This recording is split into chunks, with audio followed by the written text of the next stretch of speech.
오늘 말씀의 주제는 되게 심오한 주제입니다. 나는 누구인가? 참 심오한 주제입니다. 나는 누구인가? 시편 2편 7절의 말씀입니다. 시편 2편 7절의 말씀입니다. 찾으신 줄로 알고 함께 읽도록 하겠습니다. 함께 읽겠습니다. 시작. 내가 여호와의 명령을 전하노라. 여호와께서 내게 이르시되 너는 내 아들이라. 오늘 내가 너를 낳았도다. 아멘. 여러분, 나는 누구인가라고 하는 이 본질적인 질문, 저는 기억하기로 중학교 때 교과서에서 봤던 기억이 있습니다. 답은 주지 않은 채 질문만 던져놓고 사라집니다. 나는 누구인가? 거기에 대한 나에 대한 설명, 내가 누구인지에 대한 이것을 어떻게 알아가는가? 그러니까 내가 그 다음에 만들어지고 난 다음에 그 시간을 지나면서 중학교 거치고 고등학교 거치고 성인이 돼서 그 사회 안에서 이렇게 만들어진 나, 그게 나인가? 뭐가 나지? 이 나는 누구인가라는 질문이 되게 본질적인 질문인데, 이걸 알아야 내가 어디서부터 왔고 내가 어디로 가고 이거에 대해서 분명하게 알 수 있을 텐데, 나는 누구인가에 대한 이 명확한 답을 누가 던져주냐는 거예요. 나는 누구인가?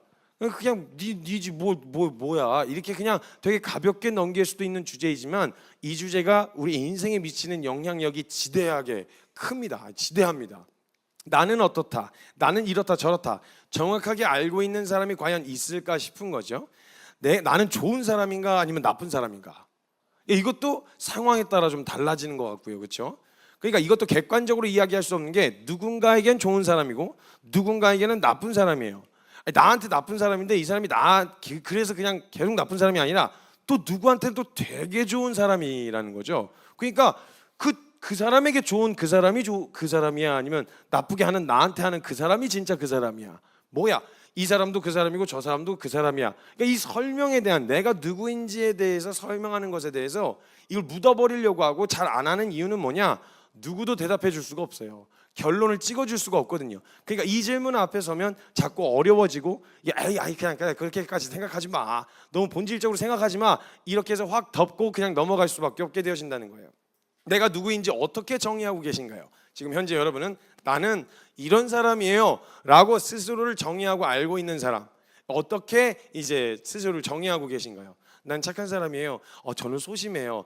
저는 대범해요. 저는 그래도 성경이 활발해요. 아니면 저는 뭐 이렇게라고 말하는 나에 대한 그 정의를 어떻게 생각하고 계시냐는 거예요. 그래서 이걸 어떻게 정의하는지에 따라서 사람이 인생이 달라져요.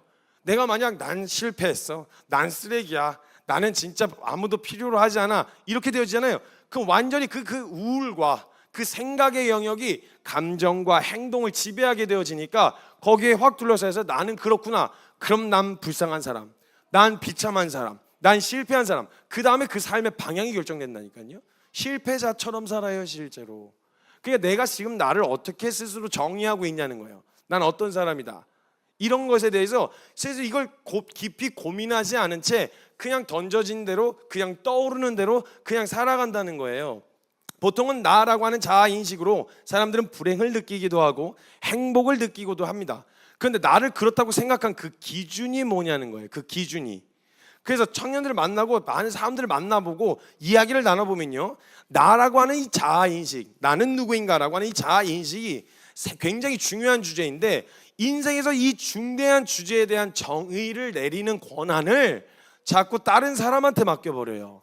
내 주변에 있는 사람, 뭐 가까운 사람이든 아니든, 아니면 사회적 분위기에다가, 이 나라 이 사회에다가 나는 누구인지 당신이 날 평가해 주세요 하고 권한을 넘겨버리는 거예요.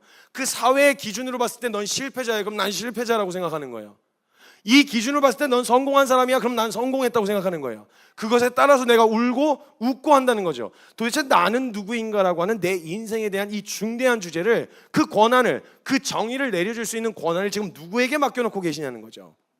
그거에 따라서 저와 여러분의 인생이 지금 현재가 보기 어떠하든지 상관없이 괜찮을 수도 있고 안 괜찮을 수도 있는데, 그 괜찮다 안 괜찮다의 정의와 그 기준을 어디다 두고 계시냐, 이 말입니다.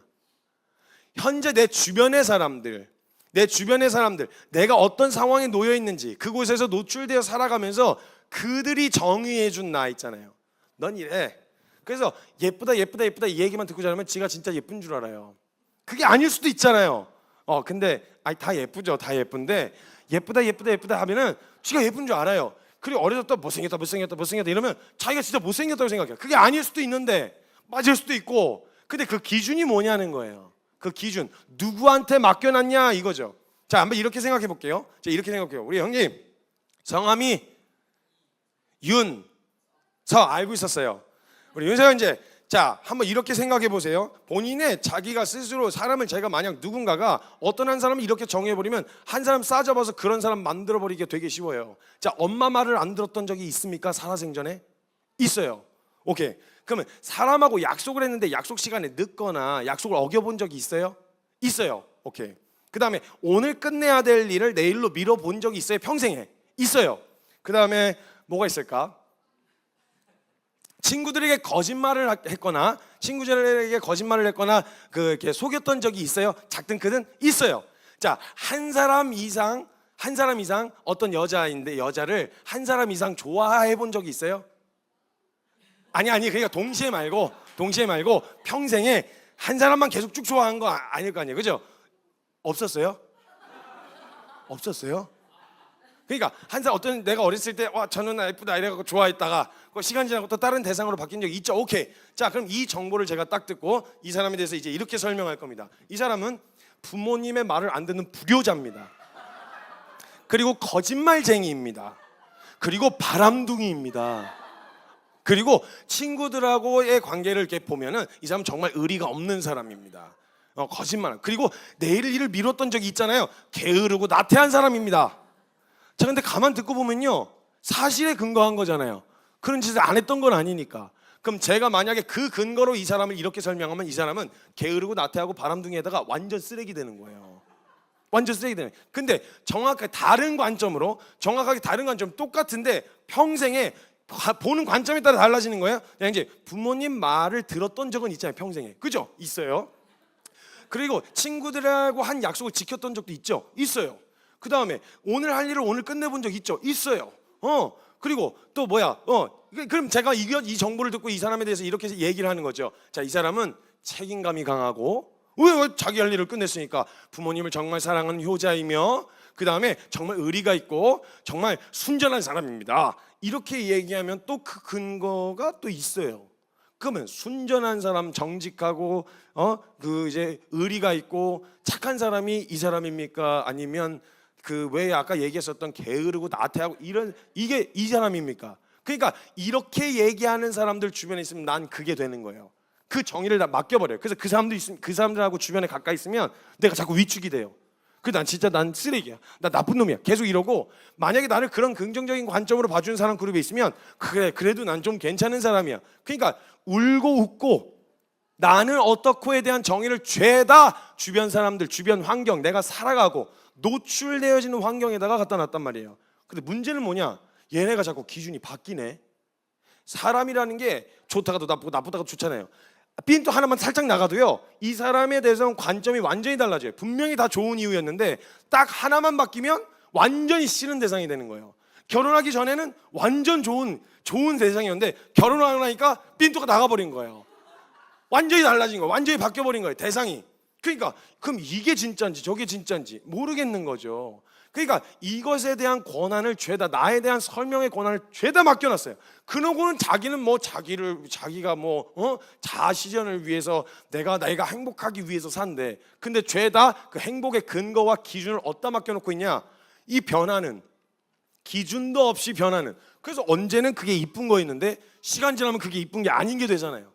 이게 착한 거였는데 그게 착한 게 아닌 게 되잖아요. 어떤 시대에서는요, 어떻게 하면 되게 착했는데 지금 같은 시대에서는 호구가 되는 것처럼 이해가 될 수도 있단 말이에요. 근데 전부 다 지금 내가 울고 웃고 영향을 받고 있는 나라고 하는 것에 대한 설명을 전부 다 기준도 없는, 신뢰할 만한지 아닌지, 그게 변하는 기준인지 아닌지, 아니 변하는 기준이라면 애써서 바꿔볼 수라도 있잖아요. 근데 그걸 진리처럼 받는다니까요. 나의 존재에 대한 설명의 권한을 사회나 변하는 사람들 여기다 맡겨놓고 그것 때문에 우울하고, 그것 때문에 나는 실패자래, 그것 때문에 나는 성공했대, 그것 때문에 나는 괜찮대, 그것 때문에 나는 안 괜찮대. 근데 입장만 살짝 바뀌잖아요. 똑같은 조건인데 나는 괜찮대. 안 괜찮던 사람은 괜찮아지고 괜찮던 사람은 안 괜찮아진단 말이에요. 이 불안하고 기준도 없는 거에다가 맡겨놓고 거기에 울고 웃고 있단 말이죠. 거기에 영향을 받고 있다라는 거예요. 그러니까 이런 상황, 그 사람이 살아가는 삶의 반경은요, 우리가 살아가는 삶의 반경이 그렇게 크지 않아요. 돌아다니는 데서 돌아다니잖아요. 중심을, 집을 중심으로 해서 그 중심으로 이렇게 관계도 그렇게 형성돼 있잖아요. 일터나 아니면 내가 뭐 교회 커뮤니티나 아무리 넓다고 해도 그래봐야 하루 24시간 안에 만날 수 있는, 혹은 몇 년에 한 번씩이라도 만날 수 있는 그런 관계들, 고향의 친구들, 뭐 아니면 이 직장에, 그다음에 뭐 어떻게 해서 연결이 돼서 만나게 된 사람들, 요 관계의 반경도 여기에 한정적이란 말이죠. 여기에 계속 반복돼서 살아가요. 사람들은 하루하루가 매일 새롭고 이렇게 다이나믹하지 않아요. 비슷한 얼굴들 보고요, 비슷한 상황에 놓여져요. 그러니까 거기에서 주로 나를 어떻게 평가하는지가 그게 곧 내가 되는 거예요. 그게 곧 내가 되는 거예요. 그러니까 거기에서 만약에 자꾸 막 이렇게 치이고 막 무시하고 이러면 나는 집에 난 잘 못하고 막 이런 정서가 찾아 들어온다는 거예요. 그러니까 운동선수들만 바글바글한 데서 모여 있을 때는 완전히 운동도 못하고 완전히 이거 완전 패배자였어. 근데 그런 데서 바글바글하고 살았다가 밖에 나와서 일반인들하고 했는데, 일반 조기 축구에 갔는데 에이스가 된 거예요.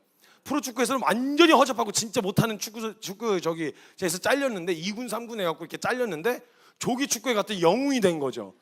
그러니까 이 사람은 거기에 따라서 그 처해진 환경에 따라서 울고 웃는 거예요. 상황이 바뀌고 나에 대한 평가가 달라진다고요. 매번 바뀌는 이 정의, 나에 대한 정의. 그러니까 저 같은 경우도 그래요. 제가 원래 되게 자유분방한 이제 좀 성향입니다. 안 그렇게 느껴지시는 분들이 많은데 저를 되게 자유분방하지 않고 되게 철두철미하고 막 이렇게 말이 그래서 그래. 말 때문에 주디만 살아고 그래요. 죄송해요. 말 때문에 제가 막 칼 갖고 막 이럴 거라고 생각하는데 저 안 그래요. 저 마음 되게 약하고요. 막 싫은 소리 못 하고. 상상이 안 되시죠? 근데 진짜 그래요. 말을 못 해요. 그래서 말을 빙글빙글 돌리고, 그래서 무슨 얘기 하고 싶은 거예요? 이렇게 이런 얘기 들을 정도로 말을 빙글빙글 돌리고 막 이래요. 근데 어찌됐건 이 자리는 제가 맡은 책임 있는 자리라 어쩔 수 없이 해야 되는 부분이지만, 실제로 다이다이로, 다이다이래. 그러니까 1대1로, 죄송합니다. 너무 저급하게 죄송합니다. 1대1로 이야기를 나누고 교제를 하면요, 그러면 이제 제가 완전히 성격이 완전 달라요. 저를 아는 사람들은 제가 얼마나 소심한지, 저 예전에는 그 밥 더 달라는 소리도 못했어요. 밥 더 달라는 소리. 더 먹고 싶다고 이렇게 얘기를 하더니 초대받아서 가면 밥을 더 달라고 하면 되잖아요. 너무 맛있습니다. 한 그릇 더 주십시오. 이게 안 되고요. 밥 더 드릴까요? 다 싹싹 긁어먹고, 약간 그 사인을 보내는 게 막 밥그릇을 일부러 긁었어요. 이렇게 막 더 먹고 싶다 이렇게 이런 사인을. 그럼 더 드릴까요? 그러면 달라고 하면 되잖아요. 아니, 한 3번은 거절했어요. 아니에요. 진짜 아니에요. 정말 괜찮아요. 그래서 만약에 안 주기로 결정하셨다, 이러면 혼자 나와서 막 나중에 그 펜션 가서 따로 먹기도 하고 막 이랬었어요. 너무 한심한 거예요, 제가 성격이. 그런데 제가 좀 자유분방한, 그게 막 틀에 갇히지 않은 좀 자유분방한 성격이었는데, 제가 지난 근 10년 이전 공동체 말고 그 전에 공동체에 있을 때는요, 빡세기로 그렇게 빡센 데가 없었어요. 되게 보수적이었어요. 오죽했으면 제가 누군가를 좋아하는, 이성에 대해서 좋아하는 감정이 생기는 것도 죄인 줄 알았어요, 그땐. 그러니까 막 그것 때문에 막 괴로워하고 어려워했었거든요.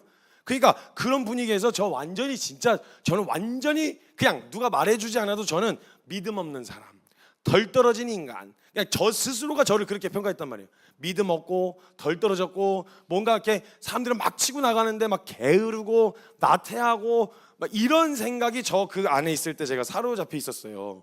그리고 나서 난 진짜 실패자구나, 나 완전 쓰레기야 하고 나왔는데 상대적으로 덜 쓰레기인 거예요. 제가 제 나이 또래에 비해서 제가 살아온 삶을 봤더니 전 진짜 완전 제가 쓰레기 중에 그냥 진짜 그런 줄 알았거든요. 근데 보니까 그래도 나름 착한 거예요. 밖에서는 그래도 나름 밖에서는 예의가 바르고 개념이라는 게 조금 박혀 있는 것 같은 거예요. 그 안에 있을 땐 진짜 개념 없는 놈이었는데, 그러니까 제가 거기서 있을 때는 그런 인식과 이미지로 있어서 항상 저는 막 뭔가 말을 안 하고 뭔가 이렇게 응어리진 것처럼 사람이 표정이 막 장난은 치고 이렇게 하는데, 마지막에 나올 때 들었던 말이, 난 도대체 네가 무슨 생각하는지 하나도 모르겠다, 이 얘기를 들었어요.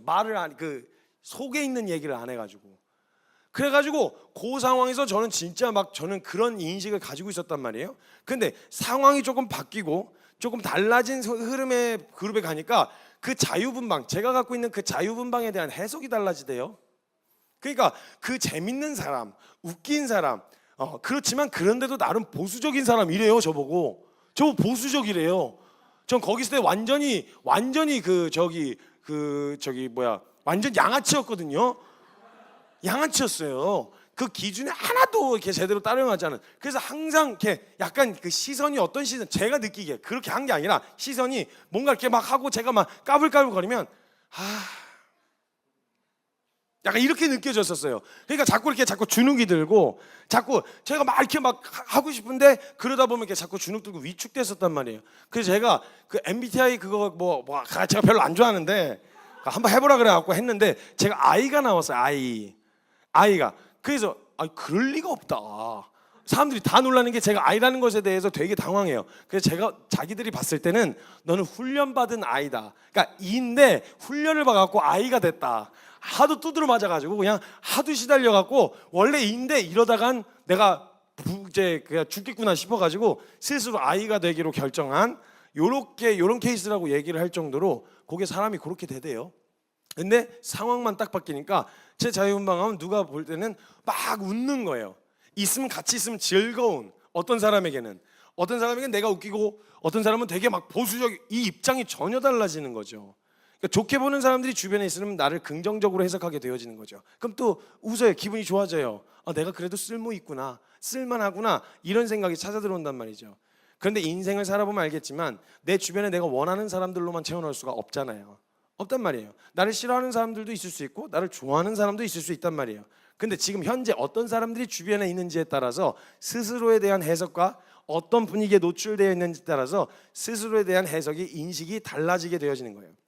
그럼 또 여기서 설교를 들으시고 아멘을 여기다가 하시면 안 돼요. 지금 성경의 결론은 이게 아니에요.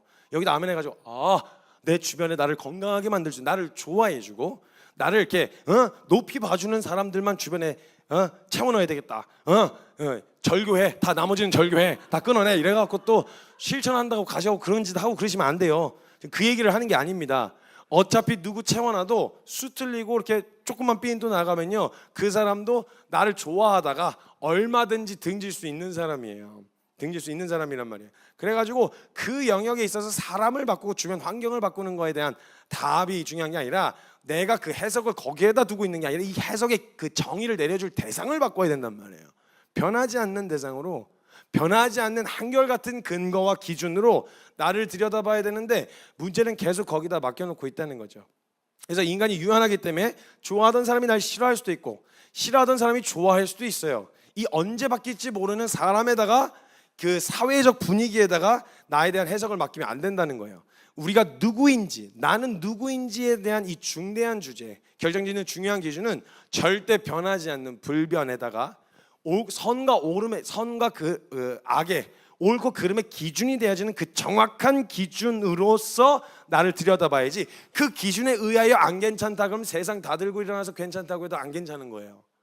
그 기준에 안 괜찮다고 말하면 다 괜찮다고 해도 안 괜찮은 거고, 다 안 괜찮다고 얘기해도 괜찮은 거예요. 그러니까 그 기준, 그 변하지 않는 기준에다가 우리의 정의, 나는 누구인가에 대한 정의를 맡겨야 된다. 그 기준을 옮겨야 된다는 거죠. 그러니까 이것만 들여다보면 우리가 누구의 말을 더 내 삶에 어떤 게 더 영향력을 많이 미치고 있었는지가 드러난다니까요. 뭐에 울고 뭐에 웃고 있었는지를 보면 내가 세상 말을 더, 세상의 기준과 세속적 가치와 그 기준의 말을 더 듣고 있었구나, 아니면 하나님의 말씀이 진짜 살아있고 실제라서 내가 그 말 듣고 있었구나가 거기서 드러난다고요. 무엇에 울고 무엇에 웃고 있는지, 지금 나는 누구라고 스스로 생각하고 있는지, 이것에 따라서 나는 어디에 영향을 받고 있었는지가 드러나게 되어진다는 거예요. 자, 지금 나를 설명하는 그 설명의 권한을 누구에게 맡겼냐는 거예요. 주체가 누군가요? 감정은 시도 때도 없이 변하고 유행과 시대는 계속 바뀌어가요. 그래서 시대를 잘 만나면 어떤 사람은 영웅이 되는데 조금 너무 일찍 태어나는 바람에 완전 괴짜 취급받으면서 죽은 사람들도 있어요. 지금 이런 시대에 태어났으면 완전 영웅이 될 사람인데 너무 일찍 태어나는 바람에, 그러니까 그 시대도 그 사람이 괜찮다 안 괜찮다를 정의해 줄 수는 없는 거예요. 그러니까 나라고 하는 이 속임과 거짓이 난무하는 이 세상 한복판에서 나라고 하는 이 자아인식, 이게 생겨버리잖아요. 이 기준을 가지고 나라고 하는 이 인식과 그 기준, 세상에서 말한 그 기준을 가지고 이대로 신앙생활을 시작하면 거기서부터 문제가 시작되는 거예요. 주님이 보시긴 괜찮은데 나 안 괜찮다고 자꾸 바꿔달라는 거죠. 이렇게 구하게 된다는 거예요. 주님은 아니야 괜찮아, 괜찮다니까 안 괜찮다고. 사람들이 안 괜찮다잖아. 나 안 괜찮다고, 나 완전 실패자라고. 주님은 당황하시는 거예요. 아니야 너 실패자 아니라니까. 그러니까 주님은 주님 보시기에 괜찮아서 안 바꿔주셔도 되는데 자기는 무조건 바꿔달라는 거예요. 이런 거 부모님하고 자녀들하고 싸움 많이 붙잖아요, 그죠? 핸드폰 바꿔야 된다고. 안 된다고. 엄마가 보기엔 괜찮아. 머리 스타일과 옷 입는 스타일도 요즘 이렇게 안 입는다고. 괜찮아. 괜찮은데 왜 그러는 거야? 이 충돌처럼 안 통하지가 않는다니까요. 예전에 저희 어머니가 저희 집안이 외가 쪽이 다 키가 커요. 어마어마 커요. 다 185, 막 183, 185, 187 막 이래요. 저만 크다 말았어요. 저만. 그래가지고 저희 조카도 185여갖고 이래갖고 삼촌 이러고 내려다봐요. 조카 이게 되는데 외가 쪽이 다. 그래서 저희 어머니는 철석같이 믿고 계셨어요. 저는 무조건 180이 넘을 거라고 무조건이었어요. 그래서 저희 어머니가 중학교 때 교복을 맞춰주셨는데 무조건 큰다고 바지를 3번 접어야 되는, 마이를 2번 접어야 되는. 그거 여러분 생각해보세요. 저 그때 되게 뚱뚱했거든요. 되게 뚱뚱해서 막 굴러댕겼어요. 떼굴떼굴. 되게 뚱뚱하고 저희 어머니가 또 이렇게 스타일이 이렇게 미용실 데리고 가셔서 머리를 잘라주실 때 이렇게 잘라주세요 하고 이렇게 같이 갔었거든요. 예전에 어렸을 때. 그러면 어머니가 항상 옛날에 머리에 유행했었던 게 있거든요. 앞머리 이렇게 길게 나오고 뒤에 스포츠 머리로 짧게 깎아가지고 초등학교 때 이렇게 브릿지 같은 거 이렇게 넣어가지고 이렇게 생각해보세요. 스포츠 머리 앞머리 이렇게 뾰족 이렇게 나와가지고 퉁퉁한 데다가 교복을 3번을 접는. 그래서 3번 접을 크기니까 마이 품은 또 얼마나 커요. 그런 채로 신랑 가방 들고 도시락 들고 가방 메고 있으니 얼마나 귀엽겠어요. 저희 어머니가 무조건 큰다 그러셨단 말이에요. 그리고 제가 어머니한테 뭐야 이게 이렇게 누가 입어? 애들 다 맞춰서 입고 막 그때는 막 한참 줄이는 게 또 유행이었거든요. 이게 뭐야 이러는데 저희 말 멋있어. 야를 뭘 입어도 멋있어. 괜찮아 이러면서 멋있다 그러셨거든요. 이 의견 충돌 있잖아요. 지금 세상은 안 괜찮다고, 지금 내 스타일이 안 괜찮다고 말하는데 자꾸 여기는 괜찮대. 뭘 입어도 멋있대. 그러니까 이 충돌 지점이 생긴다고요, 관계에서. 그러니까 주님이 되게 나를 이해하지 못하시는 것 같은, 주님이 나를 생각하시지 않고 사랑하시지 않는다는 생각이 들잖아요. 나에 대한 정의를 사회와 이 거짓이 난무하는 세속적 가치에다가 맡겨놓은 다음에 그리고 그 상태로 신앙생활을 시작하니까 하나님은 지금 이 사회에서 말하는 난 안 괜찮다고 말하고 있어요 라고 말하는 이 주제를 가지고 하나님 앞에 가서 하나님 이거 안 괜찮은데 바꿔주셔야 돼요. 이거 해결해 주셔야죠. 이거 왜 안 해주세요? 진짜 서운하네. 하나님 나 사랑하시는 거 맞아요? 이런 자꾸 의심이 들게 만드는데 주님은 그걸 안 바꿔주실 능력이 없어서가 아니라 주님 보시기엔 너무 괜찮은 거예요. 진짜 괜찮다 얘야. 너 그렇게 안 해도 된다. 왜 그러니? 이러니까 여기서 자꾸 충돌이 생긴다고요.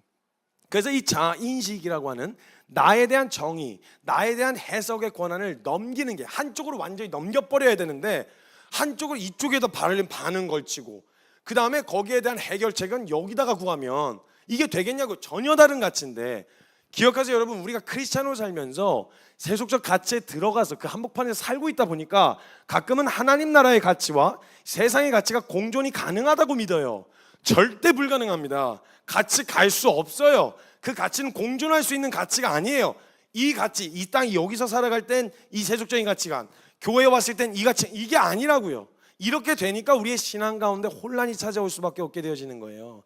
그러니까 분명히 비참하지가 않은데, 지금 상황이 비참하지 않은데 이런 상황 가운데서도 하나님 난 비참해요, 난 실패자예요, 나를 건져주세요. 건져내져 있는데 거기서 어디로 더 건져내니 내가? 아니 그 상황은 세상이 실패라고 말하는 거지 나는 실패라고 얘기한 적이 없는데 뭘 어디로부터 건져내니? 어떡할까? 이렇게 되는 거예요, 해석이. 그러니까 신앙 안에 당연히 혼란이 찾아올 수밖에 없겠죠. 그 반대로 문제가 있는데 문제가 없다고 생각하는 거예요. 세상에서는 이거 괜찮다고 얘기하거든요.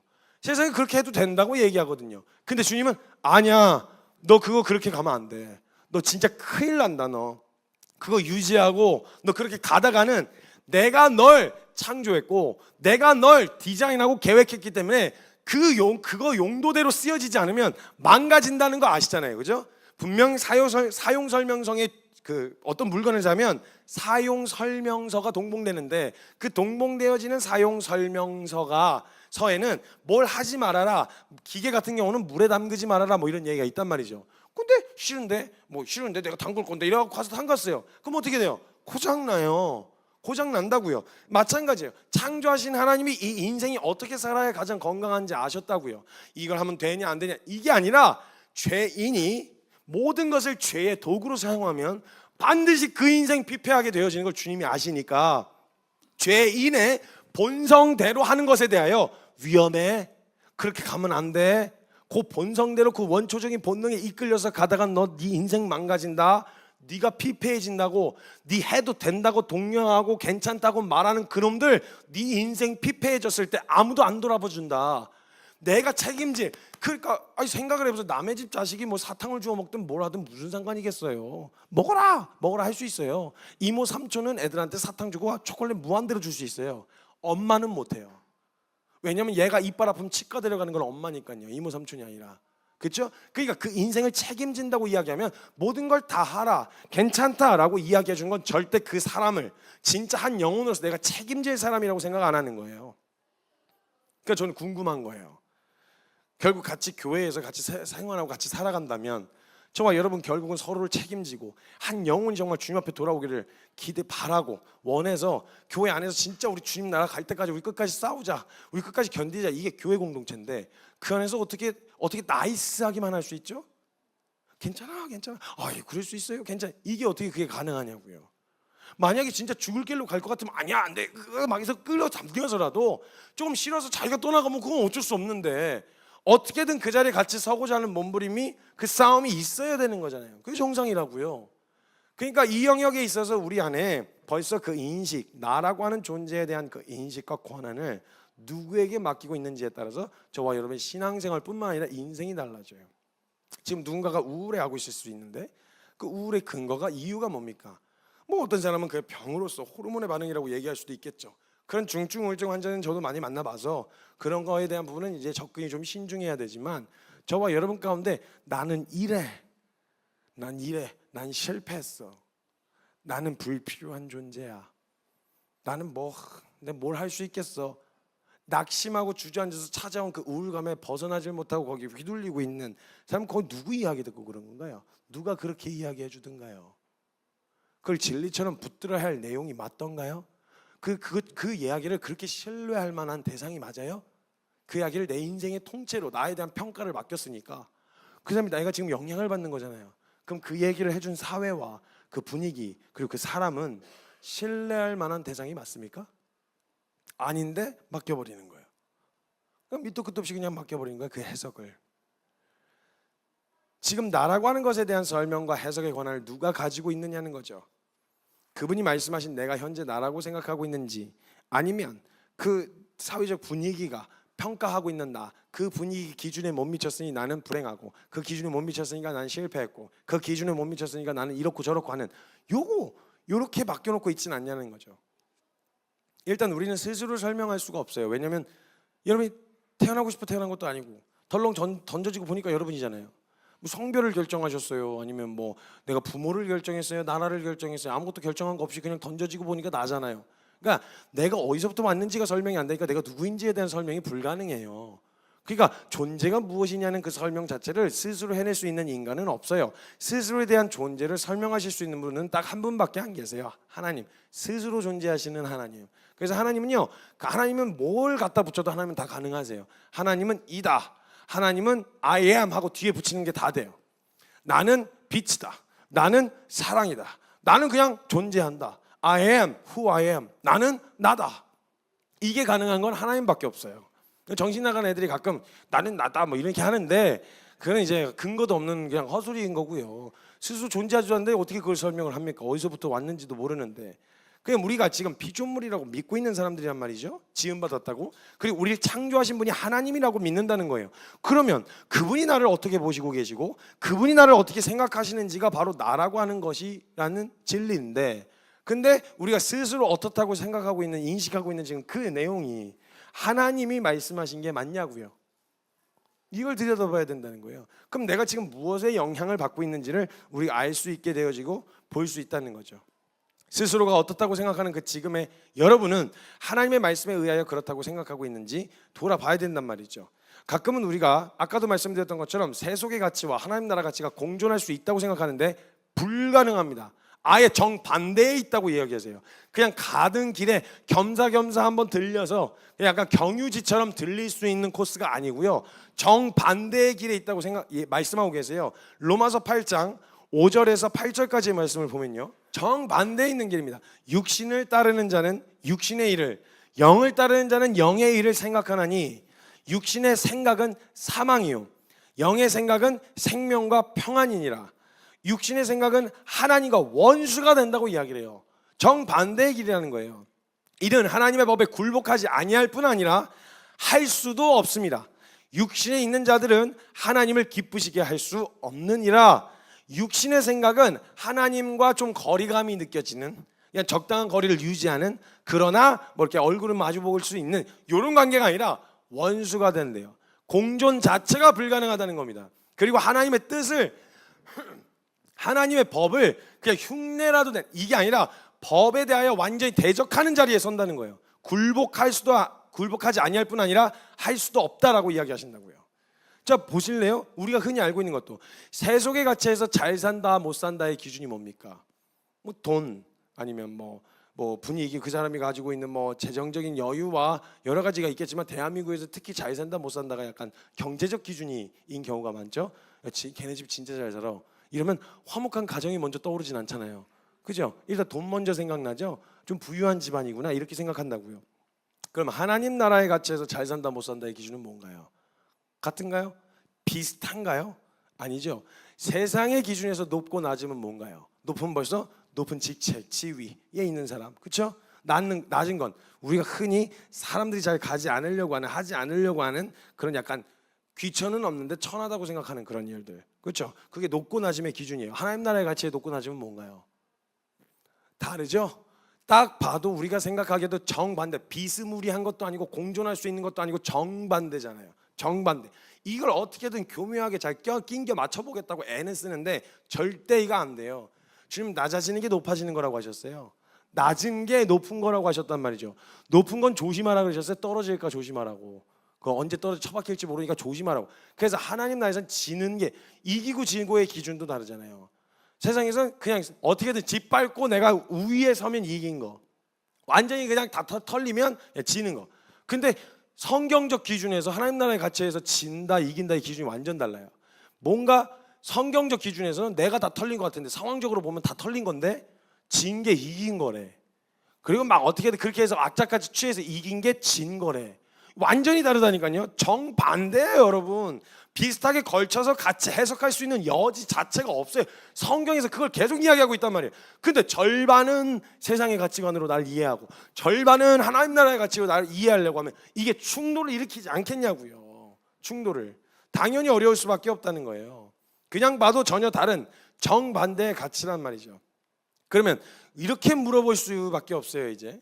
그럼 우리는 세속의 가치에서 말하는 성공과 높음과 멋있는 사람이 되기 위해서 애쓰고 있나요? 아니면 하나님 나라 가치에서 말하는 성공과 높음과 멋있는 사람이 되기 위해서 애쓰고 있나요?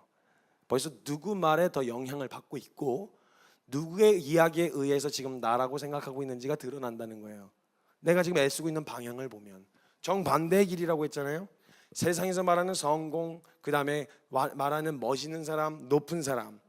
세상에서 말하는 하나님 나라의 가치에서 말하는 성공, 높은 사람. 그러니까 세상에서 말하는 가치와 하나님 나라의 가치의 타협점, 어느 정도 지점이 좋을까? 오케이. 세상에서 말하는 성공, 또 너무 높아지는 거 말고, 또 그렇다고 또 너무 처박히는 거 말고 중간. 그래서 딱 적당히 높아지는 거. 그리고 다른 기준으로 보면 적당히 낮아지는 거, 여기도 아주 바닥까지는 아니고 적당히 낮아지는, 요걸 이제 타협점으로 제시해 갖고 자꾸 거기에 걸쳐 있으려고 한단 말이죠. 어느 방향으로 가고 있고 어느 방향으로 살고 있냐는 거죠. 내가 지금 무엇을 따르고 있는지를 보면 어디에 영향을 받고 있고 나를 설명하는 주체가 누구인지 어디에 있는지 알 수 있다는 거예요. 그리고 그 가치가 완전히 정반대에 있다면 지금 나라고 생각하는 건 정확하게 반대로 이해하고 있다는 거겠죠. 비슷하면 이렇게 저렇게 해석해 볼 여지라도 있을 텐데 정반대의 가치잖아요. 근데 내가 지금 만약에 세속의 가치가 더 영향력 있게 나의 삶을 주도하고 주체가 돼서 끌고 가고 있다면 지금 나라고 생각하는 그 생각의 정반대가 원래 사실이라는 얘기잖아요. 정반대. 지금 정반대로 이해하고 계시다는 거예요. 세상에서 괜찮은 사람이야, 하나님 나라 가치에서는 안 괜찮은 거야. 세상에서는 안 괜찮은 거야, 하나님 나라의 가치에서는 괜찮은 거야. 지금 내가 정반대로 이해하고 그 내용으로 내가 울고 웃고 지금 거기서 난리를 치고 있다 이 말입니다. 만약에 내 삶을 주도해서 이끌어가고 있었던 주체가 세속적 가치라면, 그럼 우리가 이 세속의 가치로 이해하고 있었던 나 세상이 만약 거기에 영향을 많이 받고 있었다면 세상이 말하고 있던 나를 나라고 철석같이 믿고 있었는데 그 자아인식, 나라고 하는 그 자아인식과 나의 존재에 대한 설명의 권한을 이제는 옮기셔야죠. 하나님 돌아가셨거나 하나님 살아계신 거 모르면 모르겠는데 안다 했을 땐 잘못 알고 있었네, 나라고 하는 해석이 이게 아니었구나. 그럼 이제 옮겨야 되잖아요. 이 옮겨야 되는데 옮기는 방법이 뭐냐, 어떻게 옮길 수 있냐. 그래서 예수님 말씀하신 거예요. 누구든지 나를 따라오려면 자기를 부인해야 된다.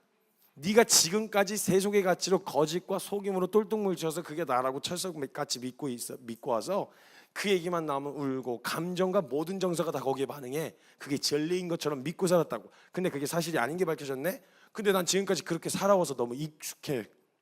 그래서 못생겼어, 아니면 나는 실패자야, 나는 불행해, 이런 내용에 나는 그냥 익숙하게 쪄들어 살았는데 이제는 이 뜻으로 방향을 이렇게 바꿔서 이거 거짓말이구나, 속아 와서 그게 익숙하긴 한데 이거 거짓말이구나 하고 방향을 틀려면 제일 먼저 일어나야 되는 작업이 뭐냐, 누구든지예요. 남녀노소 불문하고 아프냐 건강하냐 상관없어요. 돈 많냐 적냐 상관없어요. 세리과부 창녀냐 대제사장이냐 바리새인이냐 상관없어요.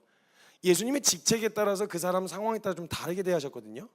대제사장과 바리새인들에겐 되게 막 엄하게 대하셨고 세리과부 창녀들에겐 되게 인자하셨어요.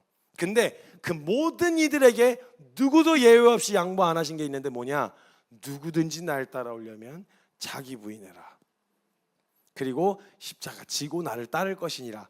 예수님 말씀하셨단 말이에요. 그러니까 예수님의 공생의 사역을 보면요, 정확하게 이 기준으로 하나님 나라의 가치로 세속의 가치가 진리인 것처럼 믿는 사람들에게 계속 이야기하셨어요. 그러니까 대제사장과 바리새인들은 그때 성공한 사람들이었거든요. 권력자들이었다고요.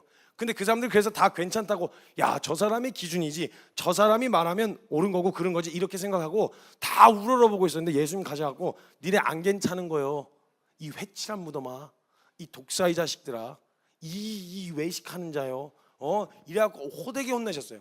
하나님 나라와 같이 하고 정반대죠. 그들 괜찮다고 생각했다고요. 아무 문제 없었고 성공한 사람들이었어요. 근데 안 괜찮다고 하시는 거예요.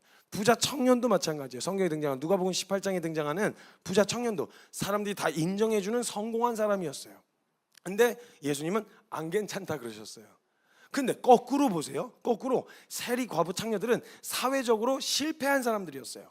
완전히 매장당한 사람들이었다고요. 거들떠도 안 보고 그냥 죄인 취급을 받고 있었단 말이죠. 그런데 그런 그들에겐 괜찮다 하셨어요.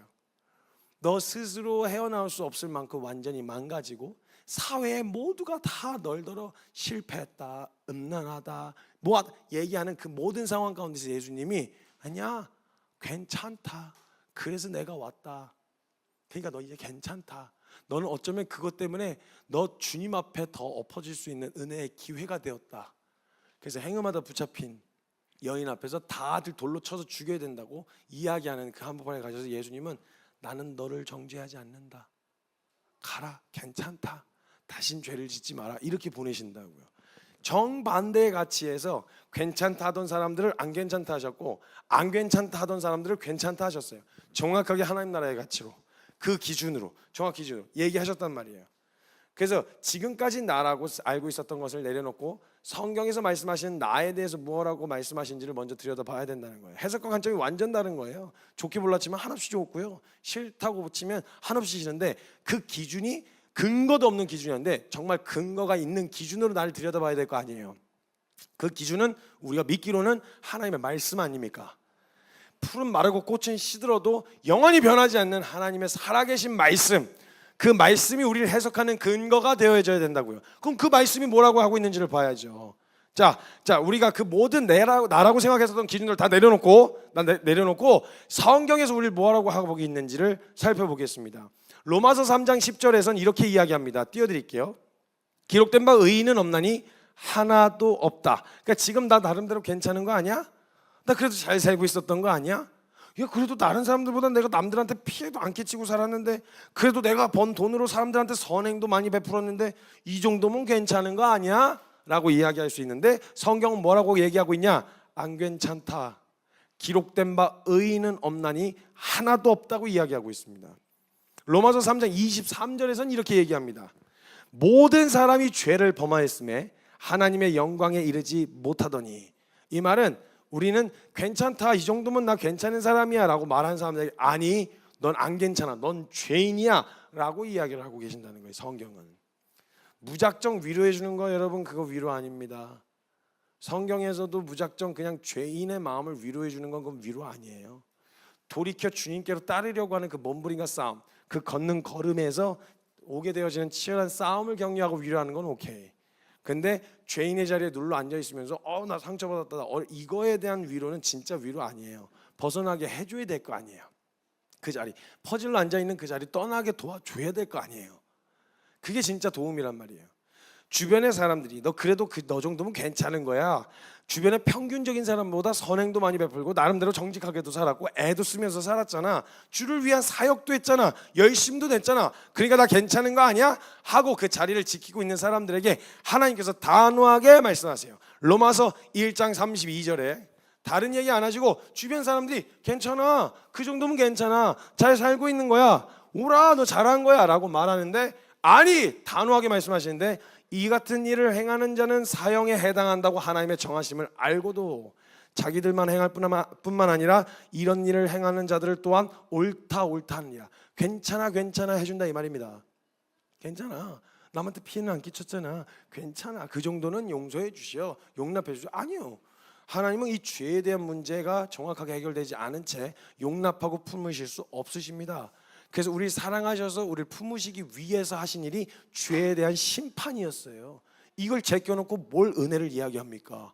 은혜가 은혜 되려면 죄가 죄 돼야 되는데, 이거 없이 이 이야기 없이 절대 은혜는 풀리지 않습니다. 여러분, 교회에서 누구보다 더 죄에 대하여 드러난 것이든 아니든 하나님 앞에 자복할 수 있어야 돼요. 그래서 우리가 하나님 앞에 부르짖는 거예요. 하나님 불쌍히 여겨달라고, 나이스하게 그 앞에 설 수 있는 게 아니라 하나님 저 좀 긍휼히 여겨주십시오, 저 좀 불쌍히 여겨주십시오.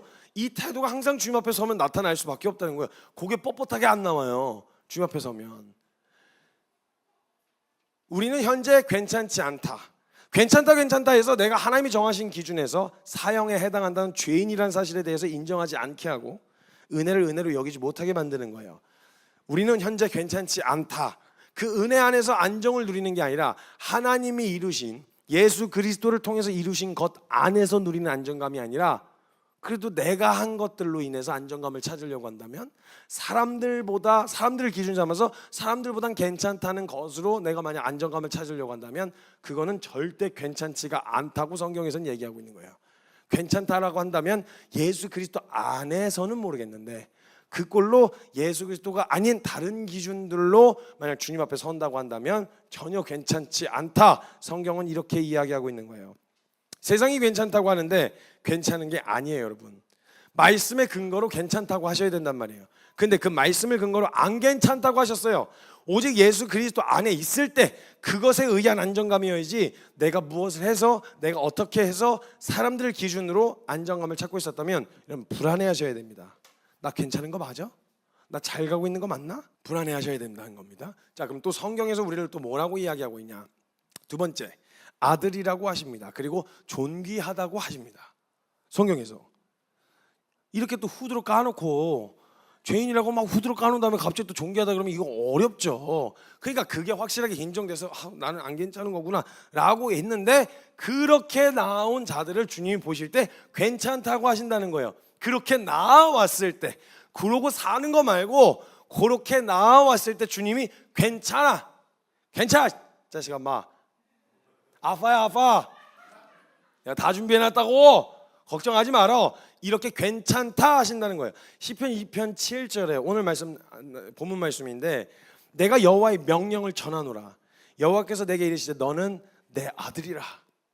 내가 오늘 너를 낳았도다. 이게 지금 엄마의 모성과 아버지의 부성, 이 모든 걸 하나님이 다 갖고 계시다는 거예요. 해산의 고통으로 낳았어요. 내가 이미 그 안에서 아이가 생명이 어떻게 자라나는지 그 경험해 보신 분들은 아실 텐데, 이 아이가 그 안에서 착상되어져서 생존하며 살아가고 해산의 고통으로 낳은 이 어찌 젖먹이 아이를 부모가, 엄마가 버리겠느냐, 어찌 놓겠느냐. 이 모성애와 부성애, 지키고 싶은 이 부성애가 하나님 아버지 안에 다 담겨 있는 거예요. 그런 표현이에요. 시편 49편 20절에 보면 존귀하다 하심을 얻었는데, 존귀하나 깨닫지 못한 사람은 멸망하는 짐승과 같다, 이렇게 적혀 있어요. 시편 49편 20절에. 예수 그리스도로 말미암아 아들 생명이 되었다는 말은 어떤 말이냐면요, 하나님께서 나를 아들로 삼으시기로 하셨고 존귀하다고 보시기로 결정하셨다는 거지, 내가 갑자기 뭔가 되게 깨끗해지고 신령해졌다는 말이 아니에요. 그런 그대로 있는 나를 그리스도를 통해서 나를 보시느라, 내 모습과 모양은 꼬라지는 뭐 매한가지인데, 그 앞에 딱 서는데 예수 그리스도를 통해서 보시니까 하나님은 그냥 너를 존귀하다고 여기겠다, 아들로 삼겠다. 이건 하나님의 결정이에요. 내가 깨끗해서 내가 받을 만해서 받은 게 아니고. 그러니까 그 자리에 서서 먼저 하나님의 은혜를 빼고 나면 나에게 남는 거 없단 말이에요. 나를 그렇게 보시기로 하신 일방적인 은혜 때문에 그렇게 되어진 거예요. 그래서 사람들은 은혜의 관점으로 나를 보는 게 아니라 그냥 나를 보니까, 하나님은 그 은혜의 마음과 관점으로 나를 보시는데, 나는 그냥 대놓고 나를 보니까, 은혜하고 상관없이 나를 보니까 형편없어 보이죠. 내가 이 상태에 괜찮은가 싶죠. 내가 이 모양 이 꼬라지인데 내 믿음, 내 신앙, 내가 살아가는 꼬라지, 이게 형편없이 실패한 것 같고 이게 안 되는 패배자처럼 생각하게 되어진다는 거예요. 그래서 내가 지금 느끼고 있는 기분대로 그 사람에 대해서 이야기하고 있는 거란 말이죠. 그래서 문제가 있는 것처럼, 실패자처럼 스스로를 그러고 상대방을 그래요. 그래서 여러분, 여호와 여러분 안에 그 상대방이 내가 그런 은혜를 받은 것처럼 그도 하나님이 그리스도를 통해서 보시기로 하셨기 때문에 그를 존귀하다 여기시기로 결정하셨으면, 그 사람의 모습과 모양과 상관없이 존귀한 자라고 여기고 대해야 돼요. 대해야 된다고. 주님이 나를 그렇게 하셨거든요. 내가 깨끗하고 내가 괜찮아서가 아니라 나를 속량, 속죄, 이게 장막으로 덮다라고 하는 의미를 갖고 있다고 했잖아요. 덮다, 덮어버린다는 거예요. 그러니까 그 아래에서 위에서 그것을 볼 때는 그 장막이 보이는 거예요. 우리가 예수 그리스도의 은혜로 우리를 덮었다는 말은, 그 보혈로 우리를 덮었다는 말은 내가 샥 하고 샤워하듯이 깨끗해져가지고 내가 짠, 이게 아니라 나를 예수 그리스도로 보기로, 예수 그리스도의 생명으로 보시기로 하셨다는 거예요, 하나님이. 그러니까 지금 너의 모습과 모양하고 상관없이 내가 그것을 통해서 너를 보기로 결정했기 때문에 넌 존귀하다, 넌 내 아들이다, 이렇게 보기로 결정하셨다는 거죠. 그러니까 우리는 그냥 내 느낌과 감정대로 사람을 보면 안 돼요. 은혜를 빼놓은 채 이 사람 보면 뭐야, 얘가 믿는 사람이야? 얘가 크리스찬이야? 이런 생각 된다고요. 그래서 우리의 시야 안에 필터가 하나 끼워져야 되는데, 그리스도, 내가 받았던 그리스도의 은혜로 그 사람을 봐야 된단 말이에요. 그러면 그 사람은 가장 존귀한 사람이에요. 하나님의 아들이고 그렇게 대해야 된다는 걸 보게 되어진다는 거죠. 그래서 분명하게 말씀드리지만 그리스도 예수 안에 있는 자를 말하는 겁니다.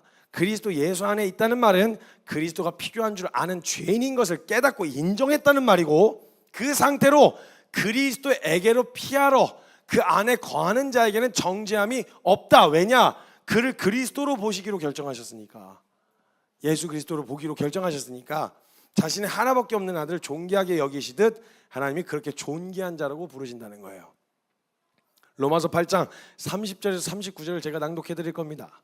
읽어 드릴 텐데, 여러분, 지금 여러분이, 사람들이 여러분 보고 뭐라고 얘기했는지 상관없이 오늘 이 말씀을 여러분의 것으로 받으셔야 됩니다. 세상 다 들고 일어나서 여러분 나 실패자다, 아니다, 나 안 괜찮다 이야기하고 있어도 주님이 그렇다고 하시면 그런 겁니다. 이것이 확실하게 믿어지고 선포한 자에게서 나오는 승리의 선포예요. 이게 로마서 8장 30절에서 39절 여러분 다 안 괜찮아 막 다 아니야 이렇게 얘기해도 상관없어요. 오늘 이거에 그냥 그 귀만 닥쳐 이래가지고 그냥 귀 딱 닫아버리고 뭐라고 얘기해야 돼. 지금까지 나라고 믿고 왔었던 거 다 리셋하고 성경에서 이야기하는 대로 여러분이라고 믿으셔야 됩니다. 아멘이시죠? 이렇게 이야기하시고 계십니다. 또 미리 정하신 그들을 부르시고 부르신 그들을 또한 의롭다 하시고 의롭다 하신 그들을 또한 영화롭게 하셨느니라. 하나님 부르시고 의롭게 하시고 영화롭게 하셨습니다. 이 진짜 아멘하기가 어려운데 여러분 아멘 하셔야 됩니다. 아멘 하셔야 돼요. 그런즉 이 일에 대하여 우리가 무슨 말 하리요? 하나님이 우리를 위하시면 누가 우리를 대적하리요? 사람들 다 들고 일어나서 여러분에게 아니야 너 안 괜찮아 착각하지 마 라고 이야기해도 그 비참한 꼬라지를 한 나도 보시기에 존귀하다 하시고 아들이라 하신 주님이 그걸 그냥 말만 하신 게 아니라 자신의 실제로 전부를 내어주시는 결정을 하신 분이 괜찮다 하시면 그 별것도 아닌 기준도 없이 날 위해서 뭘 한 것도 없는 인간들이 떠드는 말 몇 마디에 휘둘리지 말고 진리가 결론이 돼야 됩니다. 말씀이 결론이 되셔야 된다는 거예요. 그런즉 이 일에 대하여 우리가 무슨 말하리요? 하나님이 우리를 위하시면 누가 우리를 대적하리요? 자기의 아들을 아끼지 아니하시고 우리 모든 사람을 위하여 내주신 이가 어찌 그 아들과 함께 모든 것을 우리에게 주시지 아니하겠느냐? 누가 능히 하나님을 택하신 자들을 고발하리요? 의롭다 하시는 이는 하나님이시니 누가 정죄하리요? 죽으실 뿐 아니라 다시 살아나신 이는 예수 그리스도이시니 그는 하나님 우편에 계신 자요 우리를 위하여 간구하시는 자시니라. 누가 우리를 그리스도의 사랑에서 끊으리요? 환난이나 곤고나 박해나 기근이나 적신이나 위험이나 칼이랴. 기록된 바 우리가 종일 주를 위하여 죽임을 당하게 되고 도살당할 양같이 여김을 받았나이다. 상황은 그래요. 상황은 그렇게 처해져 있어. 그러나 이 모든 일에 우리를 사랑하시는 이로 말미암아 우리가 넉넉히 이기느니라. 그 상황에 휘둘리고 있다고 나 실패자 아니라고요. 주님이 붙드시고 그 상황으로 끝나게 안 두시니까. 그러니까 난 실패자라고 결론 찍지 마시라고요. 나는 안 된다, 불가능하다 이렇게 결론 찍지 마시라고요. 주님이 아직 안 끝난 거예요. 결론에 대해서 매듭 지을 대상은 세상이 아닙니다. 그러니까 상황은 지금 완전히 너덜너덜 다 털렸어요. 그러니까 주님이 그 도살당한 양처럼 끌려가신 것처럼 계속 끌려다니고 초대교회 성도들을 보세요. 그냥 우스개처럼 놀이개처럼 그 원형 경기장에 초등학교 태워 죽이고 찢어 죽이고 하는 그 모든 상황 완전히 패배자였어요. 세상에서 보면 미련한 사람들이었어요. 왜 저렇게 살아? 먹고 살 길 찾아야지. 적당히 균형 잡게 살아야 되는 거 아니야? 라고 다 말하는데 그들이 그 상황 가운데서 웃으며 찬송을 부르며 갈 수 있었던 이유는 세상이 말하는 성공이 아니었거든요. 야, 이 길 진짜 영광스러운 길이다. 나는 이거 상속자라서 가는 길이다. 이게 그냥 실제가 되었던 하나님의 말씀이 그들에게 더 영향력이 있었던 삶이었기 때문에 그런 거예요. 그러니까 다른 상황에서 그런 상황에 놓여 있어도 이 모든 일에 우리를 사랑하시는 이로 말미암아 우리가 넉넉히 이기느니라. 내가 확신하노니 사망이나 생명이나 천사들이나 권세자들이나 현재일이나 장래일이나 능력이나 높음이나 깊음이나 다른 어떤 피조물이라도 우리를 우리 주 그리스도 예수 안에 있는 하나님의 사랑에서 끊을 수 없으리라. 어디에 누구에게 내 설명의 권한을 맡길 것이고 나를 이끌어가는 주체가 되게 할 것인지 여러분 오늘 결정하셔야 합니다. 여호수아는 이렇게 고백합니다. 나와 내 집은 여호와를 섬기겠다. 그분이 우리의 삶을 이끌어가신 주체가 되시는 분이시다. 난 나에 대한 설명, 내 처지에 대한 설명 절대 사람들한테 안 맡기겠다. 나에 대한 설명은 주님이 하실 수 있다. 주님이 안 괜찮다고 하시면 세상 다 들고 일어나서 괜찮다고 말해도 난 안 괜찮은 거다. 사람들이 안 괜찮다고 말하는데도 주님이 괜찮다 하시면 난 괜찮은 거다. 그렇게 당당하게 걸어갈 수 있는 승리의 삶이 나에 대한 존재에 대한 해석, 이 권한 주님께 내어 맡기는 그 주님의 말씀을 사실로 밝기로 결정하는 저와 여러분의 결단에 달려 있습니다. 주님 다 준비되셨어요. 딱 하나 믿기만 하면 됩니다. 이렇게 부르신다고 말씀하신 하나님의 말씀을 믿기로 결정하기만 하면 됩니다. 그러면 진짜 어떤 그런 신이 다 있습니까 여러분? 오죽 사랑하고 오죽 존귀하게 보기로 했는지 자신의 전부 하나밖에 없는 아들을 다 내어주겠다는 결정을 할 만큼 존귀하다지 않습니까? 저와 여러분의 지금 처지와 현재 꼬라지를 보지 마시고 우리 주님이 저와 여러분 달랑 하나만 있었어도 그 아들 보내는 일을 망설이지도 않고 기꺼이 보내셨을 거라고, 기꺼이 보내실 만큼 사랑한다지 않습니까? 그렇게는 사랑받을 만하다고 얘기하지 않습니까? 존귀하다고 얘기하지 않습니까? 왜 우리가 울고 왜 거기에 둘러싸여서 있는 이유가 뭐예요? 뭐 때문인 거예요? 무엇 때문에 내가 불행하다고 생각하고 무엇 때문에 내가 그렇다고 생각하는 이유가 뭐냐고요? 예쁘다, 못생겼다, 잘생겼다, 이거 다 기준도 다 갈아엎어야 돼 이거. 사람들이 다 예쁘다고 해도 그 예쁨이 세속적 예쁨이 아니라, 그래 우리 모두 주님 앞에서 아름답지 예쁘지 이렇게 생각을 하셔야 되는 거고, 혹시 스스로 예쁘다고 생각하지 않아서 막 그런 얘기 들으면 아예 이렇게 하면 주님이 예쁘다고 하셨는데 그 뭔 기준으로 아니라고 얘기하는 거야? 받으셔야죠. 아멘. 아멘으로 받으셔야 된다고요. 주님 말씀하시는 것들을. 그리고 가장 예수 그리스도 제대로 믿고 이 말씀 앞에 제대로 엎어지고 결정한 인생, 주님 앞에 그 은혜 받고 감격해서 내 인생 전부를 걸어 주님 앞에 뛰어든 인생만큼 성공한 인생은 없습니다, 여러분. 가장 큰 영광이라는 거예요. 이걸 경험하실 수 있었으면 좋겠습니다. 오늘 그 주도권을, 그 주체를 넘겨드리시는 믿음의 결단이 오늘 있었으면 좋겠습니다. 이 시간 같이 잠깐 기도합시다. 주님 아니고서는 소망 없는 우리의 처지, 우리의 형편, 뭘 어떻게 해야 될지 잘 모르고 어떻게 살아야 될지 잘 모르는 그 답 없는 인생이라고 스스로 생각하고 있었는데, 여러분 가장 명확하고 확실한 답을 사실 저와 여러분 가지고 들고 끼고 지고 이고 다니고 계셨어요. 성경, 하나님 말씀 곁에 두고 날 창조하신 분이, 하나님께서 창조하신 분이 나에 대하여 어떻게 이야기하시느냐, 이 진리가 사실 준비되어 있었는데 날 스스로 뭐라고 생각하고 계셨냐고요. 제 뭘 어떻게 보고 계셨던 거예요? 이 세대 이거 왜 이래요? 살아계신 하나님의 말씀과 그 은혜가 완전히 잊혀지고 없어졌다면 모르겠는데 지금 이 세대 이거 왜 이런 거예요? 뭐 때문에 울고 뭐 때문에 아프고 뭐 때문에 그런지 알지 못한 채 아파, 힘들어, 어려워, 난 비참해, 난 실패했어, 안 돼, 될 놈만 돼. 그 분노와 좌절과 이거 어떻게 된 거예요? 대한민국 땅 가운데 하나님의 말씀이 한 번도 들려진 적이 없다면 모르겠는데 이게 뭡니까? 이게 지금 이 상태가, 이 시대에 이거 어떻게 할 거예요? 오죽하면 오죽 갈피를 잡지 못하고 방향을 못 잡으면 그냥 한강에 놓여있는 대교들마다 쓰여져 있는 문구들, 넌 소중해, 괜찮아, 잘 될 거야, 할 수 있어. 그 근거도 없이 던져주는 위로 같지도 않은 위로 때문에 그 글귀가 어떻게 그 발목을 잡더이까? 그 뛰어내리고자 결정했던 아이들의 마음을 잡더냐고요. 잡아줬냐고요. 이거 이 세대 어떻게 된 거예요? 어중간하게 세속적 기준과 하나님 나라의 가치를 적당하게 섞어갖고 알려주는 바람에 성경 자체에 대한 신뢰가 안 되잖아요. 진짜 성공은 성공인 줄 모르고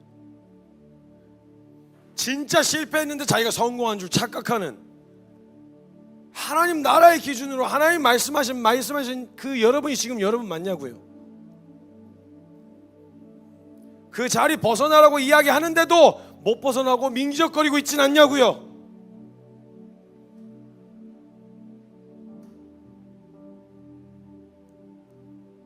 저와 여러분 비참하게 망가져서 난 실패했다고 생각하는데 그게 정말 맞냐고요. 성경이 그렇게 얘기하더니까 여러분에게 그렇게 얘기해 주시던가요? 너 실패했다, 넌 끝났다, 넌 이제 끝이다, 너에게 소망이 없다, 그렇게 얘기하시던니까? 성경에서 그리 얘기하세요? 어디 있어요? 그럼 우리 만약 그게 아무리 성경에 적혀있는 말이 나에게 들리지 않고 위로가 되지 않는다면 우리 지금 뭘 믿고 있는 겁니까? 주님이 저와 여러분을 부르시고 의롭다 하시고 영화롭게 하셨습니다. 그 주님이 여러분을 존귀하다 하십니다. 먼저 앞서서 이 죄의 자리를 떠나지 않고 있는 자에게는 주님이 안 괜찮다고 하십니다. 그걸 지니고선 예수 그리스도 안으로 거할 수 없기 때문에 버려라, 떠나라 라고 말씀하십니다. 그 자리를 떠나셔야 합니다. 세상 다 남들 하는 건데 뭐 괜찮은 거 아니야, 괜찮은 거 아닙니다, 여러분. 안 괜찮다고 하십니다. 떠나셔야 됩니다. 그리고 그 그리스도 예수 안에 있으면 지금 내 꼬라지가 형편없어 보이고 내놓을 만한 거 없어 보여도 상관없습니다. 주님이 예수 그리스도를 통해 보시기 때문에 예수 그리스도에게 느끼시는 동일한 정서를 느끼시는 거예요. 존귀하다, 아름답다, 의롭다, 너 정결하다, 너 거룩하다. 참 받기 어려우시더라도 아멘하고 받으셔야 합니다. 결정하시고 하나님의 말씀을 믿으셔야 됩니다. 여러분, 이게 다른 이야기가 교회 몇 년, 수십 년을 다닌 사람에게 할 이야기는 아니라고 생각하실 수도 있겠지만, 여러분 정말 하나님 믿으셔야 합니다. 예수 그리스도를 믿으셔야 합니다. 그냥 이론적으로 떠드는 동의하는 거 넘어서서 그 말씀을 받아야 내 인생의 방향이 달라집니다. 그 믿음으로 나아가겠다는 결정, 자기를 부인하고 십자가 지고 주님 따라가겠다는 믿음의 결정, 주님 앞에 함께 하며 나아갈 때 사랑하는 주님의 이름 한번 크게 부르짖고 통성으로 함께 기도하며 나아가도록 하겠습니다. 함께 기도합시다. 오 주님 그 말씀이 우리에게 실제가 되게 하여 주시옵소서. 오 하나님.